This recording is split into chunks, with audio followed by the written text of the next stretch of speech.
Commencer par parler donc de l'action du ministre de l'Intérieur. Laurent Wauquiez, quel regard vous portez sur cette action? Vous rappeliez que l'an dernier, record de titres de séjour délivrés. Bruno Retailleau est là depuis septembre, donc il y a 4 mois qui sont dus à Bruno Retailleau. Est-ce que vous trouvez que ça va dans le bon sens, ou ce qui se passe en ce moment avec l'Algérie, avec tous ceux qu'on nous renvoie à peine ont-ils mis un pied sur le sol algérien, est un problème et au fond Bruno Retailleau n'y arrivera pas?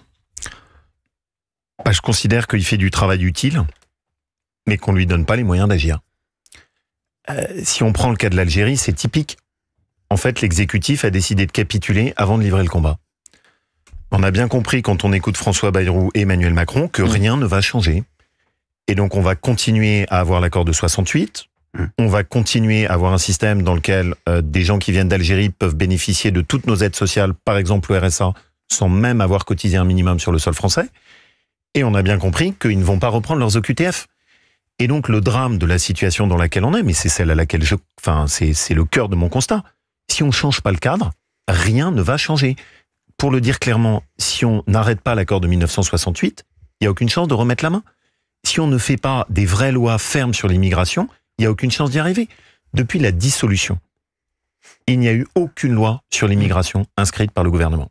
Ça ne permet pas de reprendre la main. C'est pour ça que ce pourquoi moi je plaide, voilà, c'est une vraie politique de rupture portée par la droite. Et là, quand le président recadre Bruno Retailleau, il aurait dû démissionner?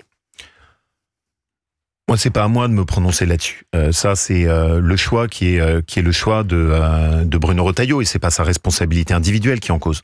En tout cas, moi, ce que je sais, c'est que je ne veux pas qu'on soit spectateur de l'impuissance et de l'immobilisme.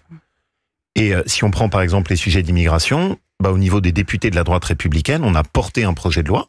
C'est nous qui l'avons fait voter sur le droit du sol à Mayotte. C'est la première fois qu'on restreint vraiment le droit du sol. Donc mon obsession, c'est toujours la même. Je vois trop que dans le cadre actuel, avec la tutelle de François Bayrou, c'est pas possible de faire une vraie politique de droite.